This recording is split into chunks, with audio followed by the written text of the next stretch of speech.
اعوذ باللہ من الشیطان الرجیم بسم اللہ الرحمن الرحیم۔ السلام علیکم معزز سامعین،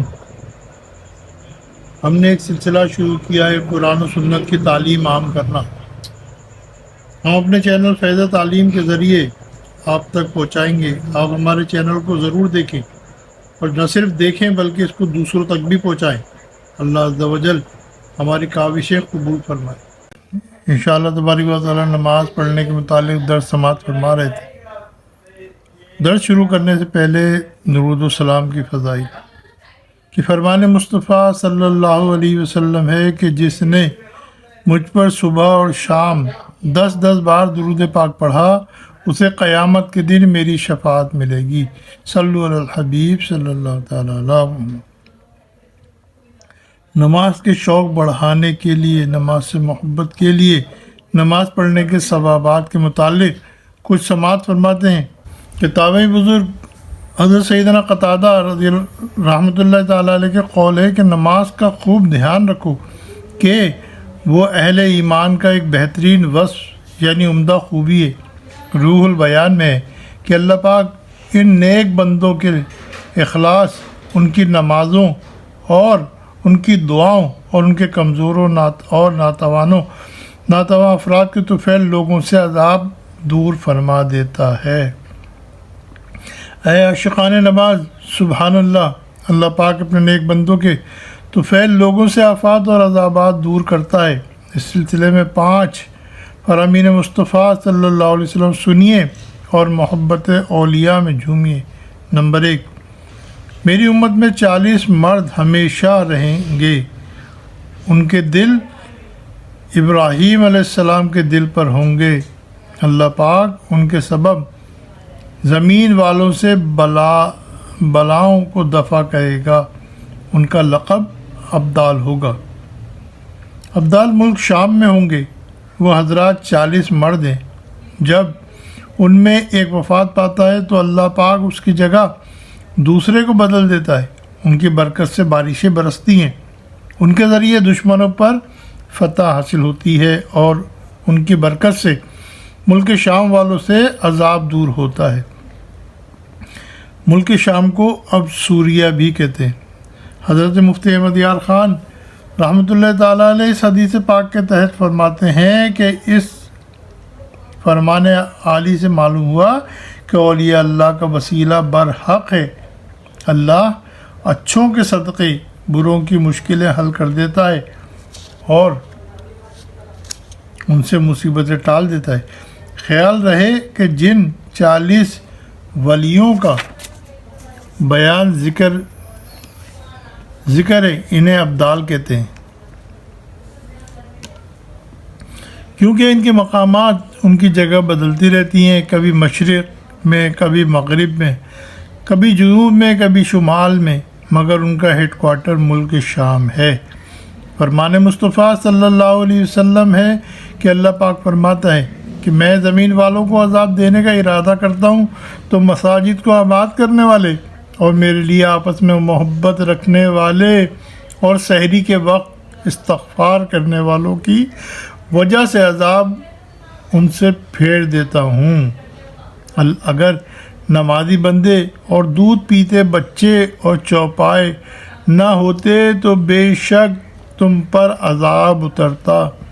سرکار مدینہ صلی اللہ علیہ وسلم فرماتے ہیں کہ اللہ پاک ایک صالح یعنی نیک مسلمان کی برکت سے اس کے پڑوس کے 100 گھر والوں کی بلاؤں یعنی آفت دفع کرتا ہے۔ سبحان اللہ، نیکوں کا قرب بھی فائدہ پہنچاتا ہے۔ حضرت سیدنا مالک بن دینار رحمۃ اللہ علیہ فرماتے ہیں کہ جنت میں جنتی گلاب سے پیدا کی گئی حوریں ہیں۔ کسی نے پوچھا کہ وہاں کون لوگ رہیں گے؟ فرمایا اللہ پاک ارشاد فرماتا ہے وہاں لوگ جو گناہوں کا ارادہ کریں لیکن میری عظمت کو یاد کر کے میرا لحاظ کریں اور جن کی کمریں میرے خوف سے جھک گئی ہیں وہ جنت عدن میں رہیں گے۔ مجھے اپنی عزت اور جلال کی قسم، میں زمین والوں کو عذاب دینے کا ارادہ کرتا ہوں، لیکن ان لوگوں کو دیکھتا ہوں جو میری رضا کی خاطر بھوکے پیاسے رہتے ہیں تو لوگوں سے عذاب کو پھیر دیتا ہوں۔ اللہ کریم کے نیک بندوں کی نمازیں چونکہ ظاہری اور باطنی آداب سے سجی ہوئی ہوتی ہیں، اس لیے ان کو خوب فیضان نماز ملتا ہے اور ان کی دعاؤں میں بھی بڑی تاثیر پیدا ہو جاتی ہے۔ یہ حضرات جب ہاتھ اٹھا دیتے ہیں تو اللہ پاک ان کی دعاؤں کو رد نہیں فرماتا۔ اس سلسلے میں ایک ایمان افروز حکایت سنیے اور جھومیے کہ حضرت سیدنا امام نخعی رحمۃ اللہ علیہ فرماتے ہیں کہ ایک یمنی مسافر کا گدھا راستے میں مر گیا۔ اس نے وضو کیا، 2 رکعت نماز ادا کی اور بارگاہ الہی میں عرض گزار ہوا کہ مولا، میں تیری رضا کی خاطر تیری راہ کا مجاہد بن کر دسینہ سے آیا ہوں۔ میں گواہی دیتا ہوں کہ تو مردوں کو زندہ کرتا ہے اور قبر والوں کو قیامت کے دن اٹھائے گا۔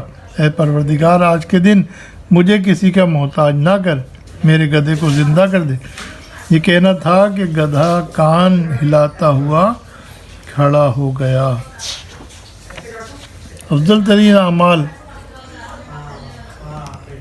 نماز اپنے اوقات میں ادا کرنا،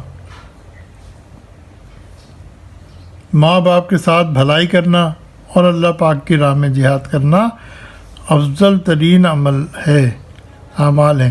چنانچہ حضرت سیدنا عبداللہ ابن مسعود رضی اللہ تعالیٰ عنہ کہتے ہیں کہ میں نے سرکار مدینہ صلی اللہ علیہ وسلم سے سوال کیا کہ اعمال میں اللہ پاک کے نزدیک سب سے زیادہ محبوب یعنی پیارا عمل کیا ہے؟ ارشاد فرمایا، وقت کے اندر نماز پڑھنا۔ میں نے عرض کی پھر کیا؟ ارشاد فرمایا، ماں باپ کے ساتھ نیکی کرنا۔ میں نے عرض کی پھر کیا ہے؟ ارشاد فرمایا، راہ خدا میں جہاد کرنا۔ اے عاشقان رسول، جب بچے 7 سال کے ہو جائیں تو ان سے 5 وقت کی نمازیں ادا کروائیے تاکہ نماز کی عادت پکی ہو۔ ان کو صبح سویرے اٹھنے اور وضو کر کے نماز پڑھنے کی عادت ڈلوائیے، مگر سردیوں میں وضو کے لیے قابل برداشت گرم پانی دیجیے تاکہ وہ ٹھنڈے پانی سے گھبرا کر وضو اور نماز سے جی نہ چرائیں۔ والد صاحب کو چاہیے کہ بیٹا جب 7 سال کا ہو جائے تو اسے اپنے ساتھ مسجد میں لے جائے، لیکن پہلے اسے مسجد کے آداب سے آگاہ کر دیں کہ مسجد میں شور نہیں مچانا، ادھر ادھر نہیں بھاگنا، نمازیوں کے آگے سے نہیں گزرنا وغیرہ۔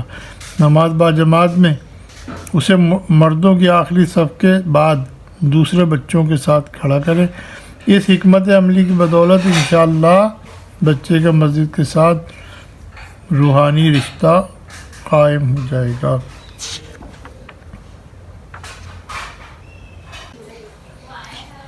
سرکار دو جہاں صلی اللہ علیہ وسلم کے فرمانے والے شان ہے کہ جس وقت مسلمان نماز پڑھتا ہے تو اس کے گناہ اس کے سر پر رکھے جاتے ہیں، جب یہ سجدے میں جاتا ہے تو سارے گناہ گر جاتے ہیں۔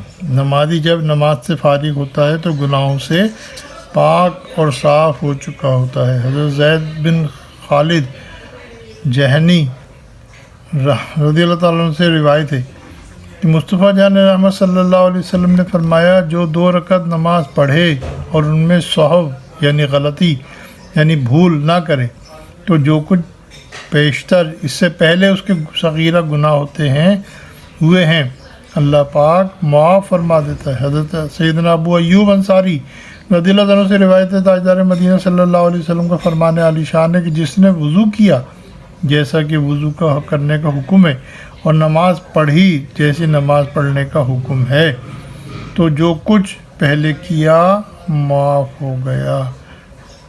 پیارے اسلامی بھائیوں، میری آپ سے گزارش ہے کہ جو لوگ یوٹیوب دیکھتے ہیں ان کو چاہیے کہ وہ اس کو دیکھیں، سماعت فرمائیں، اس کو دیکھیں اور جو ہے نا صرف اپنے تک نہ رکھیں۔ پیارے اسلامی بھائی، دوسروں تک ان باتوں کو پہنچائیں۔ اللہ تبارک و تعالیٰ سے دعا ہے کہ ہم نے جو کچھ بھی سنا سیکھا اس کو یاد رکھ کر دوسروں تک پہنچانے کی توفیق عطا فرمائے۔